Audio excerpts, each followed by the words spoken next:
Pensando que estou conversando com quem está vendendo ou quem precisa vender, quem precisa melhorar, eu achei bacana trazer aqui um tema que é a história, né, a evolução das vendas ao longo do tempo. Eu fiz algumas pesquisas, tá? E eu vou passar aqui os principais pontos históricos que, na minha opinião, foram que trouxeram, né, vendas para o modelo, né, para as formas como a gente vê tudo hoje em termos de vendas, tá bom? Lembrando que, como que era nos primórdios? Nos primórdios, o que acontecia era o famoso escambo, né? Então eu tenho lá o meu punhado de trigo e eu troco pelo seu punhado de leite de cabra, né? E assim como as coisas eram feitas. Bom, o que aconteceu foi que, mais ou menos por volta de 5.000 a.C., alguns metais começaram a ser utilizados nessa troca comercial. Então foi aí que surgiu, né, o primeiro conceito de dinheiro, né, como moeda de troca em si, e depois o dinheiro, claro, teve aí sua história paralela ao comércio, mas eles estão sempre, claro, muito, muito interligados,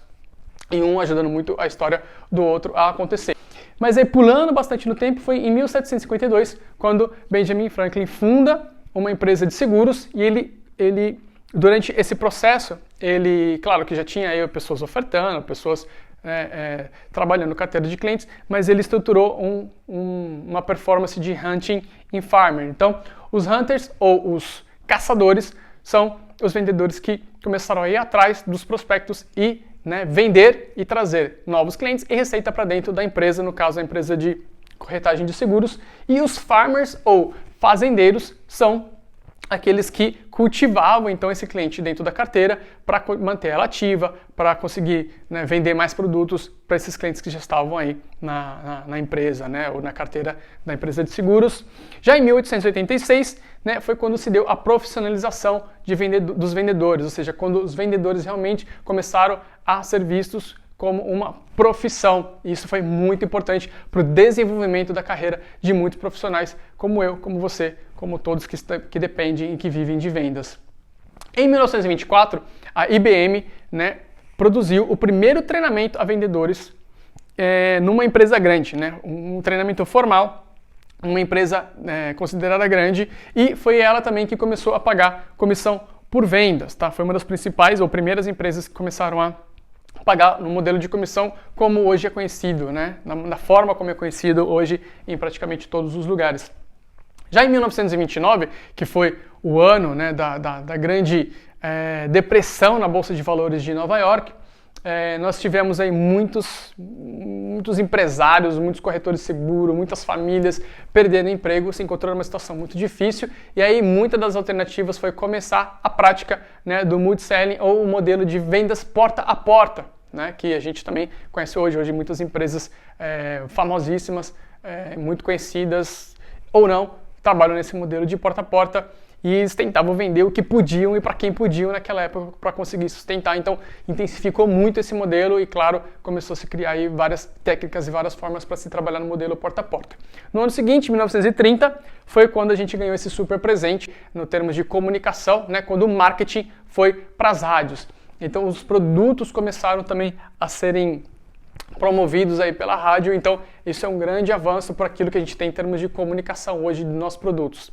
E falando em presente, em 1936, Dale Carnegie nos deu esse grande presente, esse livro, né, que é Como Fazer Amigos e Influenciar Pessoas. Se você é vendedor ou se você precisa vender e você nunca leu esse livro, você tá para trás de muita gente. Tá certo? Você precisa ler esse livro. É livro de cabeceira de todo mundo que queira aí ter algum tipo de influência, né, na motivação e influência nas ações das pessoas, e o vendedor precisa fazer isso. O vendedor precisa influenciar o seu cliente a comprar a sua oferta, a recompensar a sua oferta. Então é muito bacana que todo mundo leia esse livro. E claro que por isso é um grande marco aí em vendas. Aí a gente tem em 1954, né, a instituição do modelo AIDA, né? Atenção, interesse, decisão e ação. Esse modelo AIDA foi instituído então nesse ano. Eu inclusive já falei desse modelo, né, quando eu falo no vídeo sobre funil de vendas. Se você quiser saber mais detalhes, é importante, mas é uma estruturação de prospecção simplesmente adaptada aí ao funil de vendas e que é parte, né, de um processo de vendas hoje de todas as pessoas que estão envolvidas em vendas de longo prazo, em vendas de relacionamento principalmente.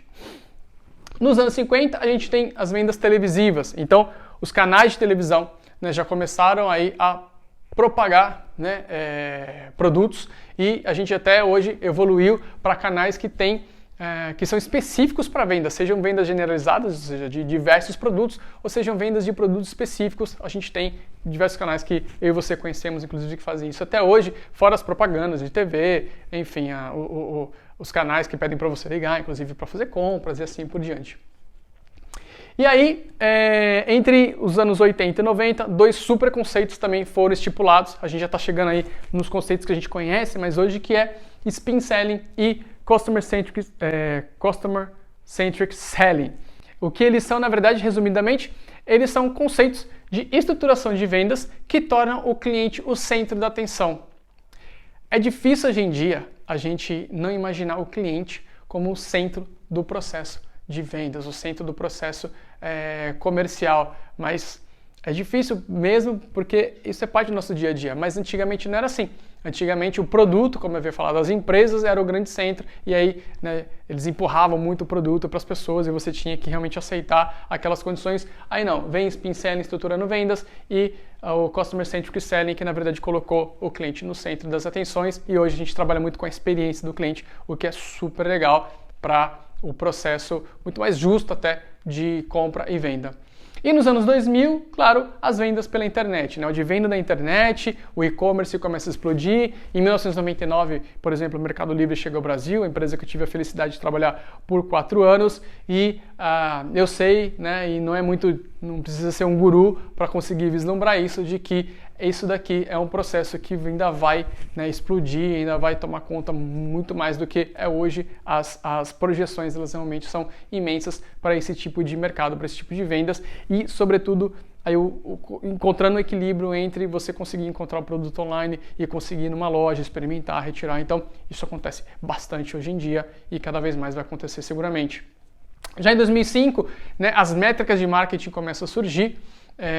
Então, marketing começa a trabalhar fortissimamente com todo o processo de base de dados, de começar a entender qual que é a jornada do cliente, o que ele quer no momento que ele quer. E aí hoje a gente já sabe, né? Se a gente, sei lá, começa a pensar em alguma coisa, olha para a tela do celular, já tem uma oferta ali sobre aquilo que a gente já estava pensando, né? Então o marketing hoje em dia é muito mais estruturado.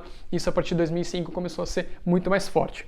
Em 2011, Matthew Dixon, né, nos dá também um outro presente, um outro livro, que é The Challenger Sales.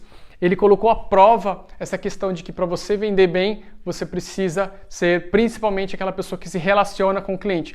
Ele contrapõe isso, dizendo que você, na verdade, tem que desafiar os clientes, tem que trabalhar de uma maneira um pouco... Não que você não tenha que saber se relacionar bem com os clientes, mas isso não é a principal característica de vendedores de sucesso. Se você se interessou, eu convido você então a ler o livro, e eu espero realmente, assim, eu tenho planejado mais para frente falar sobre esse tema, fazer uma abordagem mais profunda em relação a isso, mas também é um marco para a gente entender como que vendas podem acontecer. Ele fez pesquisas, são dados estatísticos que mostram por que você precisa ser mais desafiante do que baseado mais em relacionamento. Há controvérsias, mas é um tema legal para se ver. E aí a gente chega na parte final da nossa evolução histórica. Em 2015, o termo Sales Hackers começa a surgir em vendas. Por quê? Porque é quando a tecnologia entra em vendas de fato, né? Por que eu digo de fato? Porque a gente começa a ter o trabalho de SaaS. O que são SaaS? São softwares utilizados como serviços, né? Porque são sistemas que você consegue acessar de plataformas distintas, né? Interfaces distintas, e é o software como serviço. Então isso é muito importante. Hoje, se você vai no LinkedIn, por exemplo, e procura por vagas, né, de vendedores, sobretudo de gestão em vendas, você vai ver que as grandes empresas já estão pedindo, apesar de ser algo não de muito tempo, né, um pouco mais recente, mas as empresas já pedem que você tenha experiência com SaaS, já tenha experiência com esse software como serviço, e existem várias plataformas hoje que trabalham com SaaS. Então é algo que foi de fato o último passo grande no termos de vendas, e a gente realmente tem esse mundo interligado, esse mundo digitalizado, onde o cliente, a experiência do cliente é super importante, e aí isso vem para agregar bastante, principalmente para vendas entre empresas.